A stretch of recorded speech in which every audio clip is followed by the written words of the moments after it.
Chapter 1မှာပြောပြမယ့်အရာက English grammar ကိုမိတ်ဆက်ပေးသွားမှာဖြစ်ပါတယ်။ဒီဗီဒီယိုကိုကြည့်နေတဲ့သူတော်တော်များများကအင်္ဂလိပ်ဘာသာစကားကိုစနစ်တကျပြောဆိုပြီးတော့ရေးသာ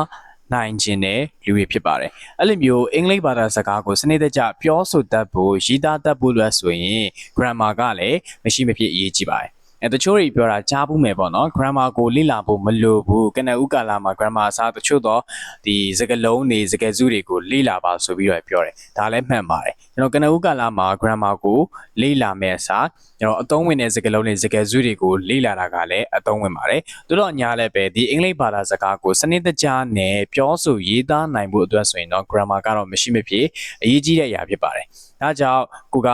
ဘာသာစကားတစ်ခုရဲ့အဆင့်ဆင့်အလုပ်လုပ်ပုံကိုနားလည်ဖို့လိုအပ်တယ်အဲ့တော့ဒီဘာသာစကားမှာဆိုရင်စာလုံးတွေကဘယ်လိုမျိုးအလုပ်လုပ်လဲစကားလုံးတွေကဘယ်လိုမျိုးအလုပ်လုပ်လဲစာကြောင်းတွေကဘယ်လိုမျိုးအလုပ်လုပ်လဲအစရှိသဖြင့်နားလည်ဖို့လိုအပ်ပါတယ်အဲ့တော့ကျွန်တော်တို့ letter လို့ခေါ်တဲ့အက္ခရာနဲ့စလိုက်ရအောင်ကျွန်တော်တို့အင်္ဂလိပ်စာမှာဆိုရင်ကျွန်တော်အင်္ဂလိပ်အက္ခရာပေါင်းစုစုပေါင်း26ခုရှိပါတယ်ဒီ26ခုကကျွန်တော်တို့သိပြီးသားပဲနော် ABCD ပေါ့အဲ့လိုမျိုးစကားလုံးတွေ A ကနေ Z T ကိုဘယ်လောက်ထိရှိလဲဆိုရင်စုစုပေါင်း26လုံးရှိပါတယ်အဲ့တော့ဒီ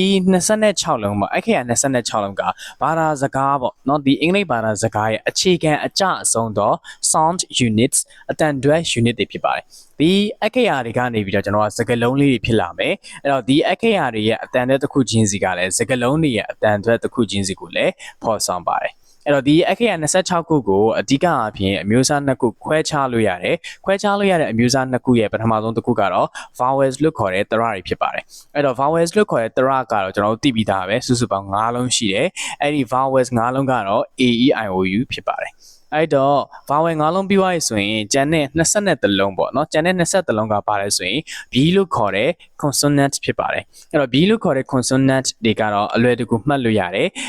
AEI ကိုယူမဟုတ်တဲ့စကားလုံးတွေက consonant တွေဖြစ်ပါတယ်အဲ့တော့ဆက်ပြီးတော့သွားကြည့်လိုက်မယ်ဒီအခရာတစ်ခုချင်းစီတိုင်းကလည်းအတိတ်ပဲတက်ရောက်တာမျိုးရှိဗျဥပမာဖြင့် a dog ဆိုရင် A ဆိုတဲ့စကားလုံးကတစ်ခုဒါမှမဟုတ်ရင်လည်းတကောင်ဆိုတဲ့အတိတ်ပဲဖြစ်တော့အလုပ်လုပ်ပါတယ်အဲ့တော့ဒီလိုမျိုးစကားလုံးတွေเนาะပြောမယ်ဆိုရင်ပြအခရာတွေအားလုံးစနစ်တကျပေါင်းဆက်ပြီးလိုက်တဲ့အခါကျရင်တော့ what လို့ခေါ်တဲ့စကားလုံးတွေဖြစ်လာပါတယ်ဒါဆိုရင်ကျွန်တော် what လို့ခေါ်တဲ့စကားလုံးတွေကိုသွားကြည့်ပါမယ်ဒီ letters အခရာတွေကိုသတ်မှတ်ထားတဲ့အတိုင်းအစဉ်တိုင်း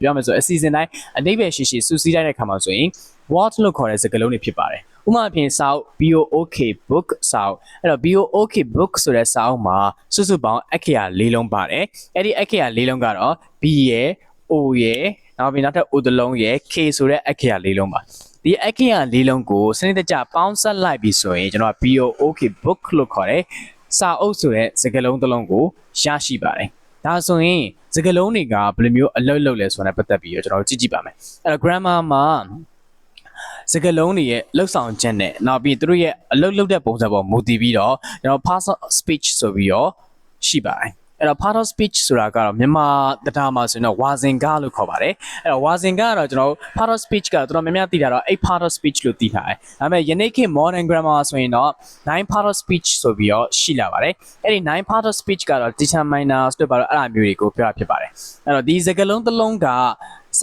ာကြောင်းမှာပြောမယ်ဆိုဝါကြအထက်မှာဘယ်လိုမျိုးသုံးနှုံထားလဲဆိုတော့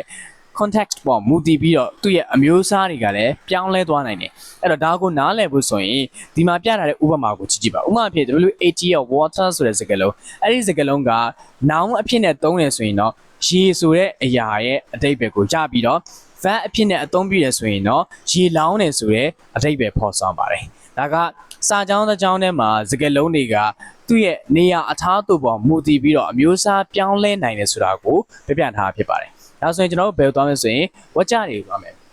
အဲ့တော့ခုနကလေးလာခဲ့တဲ့เนาะစကားလုံးတွေအဲ့တော့ဒီစကားလုံးတွေကိုစီကံတကြစနစ်တကြနဲ့ပေါင်းစုပြီးတော့လှုပ်လိုက်တဲ့အခါမှာ complete sentence เนาะပြီးပြည့်စုံတဲ့အဓိပ္ပာယ်ကိုပေးနိုင်တဲ့အစုဝေးပြောမယ်ဆိုရင်ဝါကြလို့ခေါ်တဲ့ sentence ကိုရရှိပါတယ်ဒီဝါကြတစ်ခုဖြစ်ဖို့အတွက်ဆိုရင်အဲ့ဒီစာကြောင်းမှာ subject နဲ့ verb တို့ပါဝင်ရပါမယ်ဒီ subject နဲ့ verb နဲ့ပါဝင်တဲ့စာကြောင်းတစ်ကြောင်းက complete thought ပြီးပြည့်စုံတဲ့အကြံဉာဏ်ပြီးပြည့်စုံတဲ့ idea တစ်ခုကိုဖော်ပြပါတယ်ဥပမာအပြင်ကြည့်လိုက်မယ်ဆိုရင် Ben swims အဲ့တော့ဒီစာကြောင်းမှာဆိုရင် be and Ben ဆိုတဲ့သူက subject ဖြစ်ပြီးလှုပ်ဆောင်တဲ့သူပေါ့နော် subject ဖြစ်ပြီးတော့ SWIMS swim ဆိုတဲ့ဟာကတော့လှုပ်ဆောင်တဲ့ အရာကိုဖော်ပြတဲ့ verb ဖြစ်ပါတယ်ဒီစကားလုံးနှလုံးထဲနဲ့ပြည့်စုံတဲ့အဓိပ္ပာယ်ကိုပေးစွမ်းနိုင်တဲ့စာကြောင်းဖြစ်တဲ့အတွက်ဒီလိုမျိုးစာကြောင်းကိုကျွန်တော်တို့ကအခြေခံအကျဆုံးဝတ်ကြလို့ပြောလို့ရပါတယ်ဒါဆိုရင်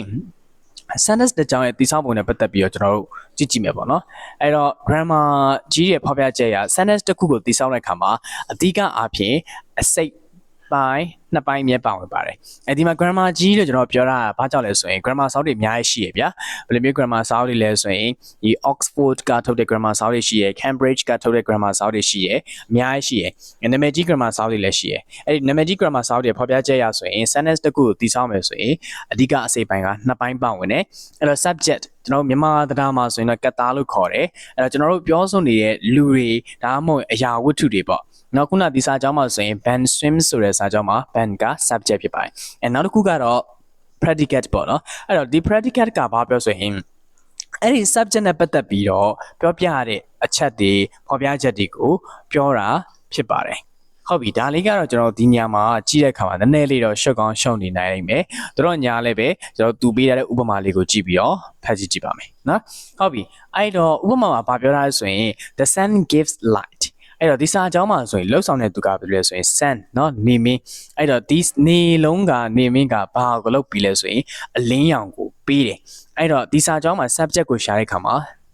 sun sun ဆိုတာဖြစ်ပါတယ်ဘာကြောင့်လဲဆိုရင်သူကလှုပ်ဆောင်တဲ့အရာအဲ့တော့ဒီ sun နဲ့ပတ်သက်ပြီးတော့ပြည့်စုံတဲ့เนาะအကြံဉာဏ်ဒါမှမဟုတ်ပြည့်စုံတဲ့ ideas တစ်ခုကိုဖော်ပြနေတာကဘာလဲဆိုရင် gives lightအလင်းရောင်ပေးရဆိုတဲ့အရာဖြစ်ပါတယ်အဲ့တော့ဒီနေလုံးနဲ့ပတ်သက်ပြီးတော့ပြောပြနေတာဖြစ်တဲ့အတွက်သူကဘာလဲဆိုရင် predicate လို့ခေါ်ပါတယ်ဒါကကျွန်တော်တို့ဒီ chapter 1မှာ English grammar နဲ့ပတ်သက်ပြီးတော့မိတ်ဆက်ပေးသွားတဲ့အရာဖြစ်ပါတယ်အဲ့တော့ဒီ chapter 1နဲ့ပတ်သက်ပြီးတော့ကျွန်တော်တို့ဒီ summary table လေးရှိပါအဲ့ summary table လေးကိုကျွန်တော်ကြည့်လိုက်ပါမယ်အဲ့တော့ level 1 level 2 level 3ဆိုပြီးတော့ကျွန်တော်တို့ခွဲပြီးတာအဲ့တော့ level 1မှာဆိုရင်ဘာလဲဆိုရင် letter เนาะကျွန်တော်အင်္ဂလိပ်အခရာတွေပြောမယ်ဆိုရင်ဒီအင်္ဂလိပ်ဘာသာစကားရဲ့ sound unit เนาะအတန်အတွက် unit အခြေခံအကျဆုံးအခရာသင်္ကေတတွေဥပမာဖြင့် B O Y ဒီလိုမျိုးအခရာတစ်လုံးချင်းစီတွေကိုဘာလို့ခေါ်ရဆိုရင် letter လို့ခေါ်ပါတယ်ဒီအခရာတစ်လုံးချင်းစီတွေကလည်းအခြေခံအကျဆုံးသောသင်္ကေတတွေနောက်ပြီး sound unit အတန်အတွက် unit တွေဖြစ်ပါတယ်level 2မှာဆိုရင်တော့ကျွန်တော် WORD what လို့ခေါ်တဲ့စကားလုံးတွေရလာပါပြီအဲ့တော့ဒီစကားလုံးတွေက letters လို့ခေါ်တဲ့အခရာတွေကိုစနစ်တကျစုစည်းထားတဲ့အဓိပ္ပာယ်ရှိသောစကားလုံးတွေဖြစ်ပါတယ်အပေါ်မှာကျွန်တော်လေ့လာခဲ့တဲ့အခရာ၃ခုကဘာလဲဆိုရင် B O Y ဟုတ်ပြီဒီအခရာ၃ခုကိုကျွန်တော်စနစ်တကျစုစည်းလိုက်တဲ့အခါမှာ B O Y point လို့ခေါ်တဲ့ကျွန်တော်စကားလုံးတစ်လုံးရရှိလာပါတယ်အဲ့ဒီစကားလုံးတစ်လုံးရဲ့အဓိပ္ပာယ်ကတော့ယောက်ျားလေးဆိုတဲ့အဓိပ္ပာယ်ပေါ့နော်ပြောချင်တာကတော့အဓိပ္ပာယ်ရှိတဲ့စကားလုံးတစ်လုံးကိုရလာတာဖြစ်ပါတယ်အဲ့တော့ level 3မှာတော့ကျွန်တော်ပြောမယ်ဆိုရင် sentence ပေါ့ဝတ်ကြတယ်စာကြောင်းနေအဲ့တော့ကျွန်တော်ခုနကလေ့လာခဲ့တဲ့စကားလုံးတွေကိုကျွန်တော်ကစနစ်တကျစုစည်းလိုက်တဲ့အခါမှာ complete thought ပြည့်စုံတဲ့အကြံဉာဏ်ပြည့်စုံတဲ့ idea ကိုဖော်ပြနိုင်တဲ့စာကြောင်းဝတ်ကြတယ်ဖြစ်လာပါတယ်နောက်ကြည့်လိုက်မယ်ဆိုရင် the boy runs ကောင်ကလေးပြေးတယ်ဒါဆိုရင်ဒီစာကြောင်းမှာဆိုရင်ကျွန်တော်ကအဓိပ္ပာယ်ကပြည့်စုံပါတယ်ကောင်ကလေးပြေးတယ်ဘယ်လိုပြေးလဲကောင်ကလေးဘာလို့အဲ့ကောင်ကလေးကဘာလို့လဲပြေးတယ်ပြည့်စုံတဲ့အကြံဉာဏ်ပြည့်စုံတဲ့ ideas complete thought ကို sentence တွေကပေးစွမ်းနိုင်ရှိပါတယ်အခုကျွန်တော်ဒီ chapter 10မှာပြပြသွားတာက English grammar နဲ့ပတ်သက်ပြီးတော့မိတ်ဆက်ပေးသွားတာပြောရမယ်ဆိုရင်အခြေခံပိုင်းတွေပေါ့ဒီအခြေခံပိုင်းတွေကိုကိုက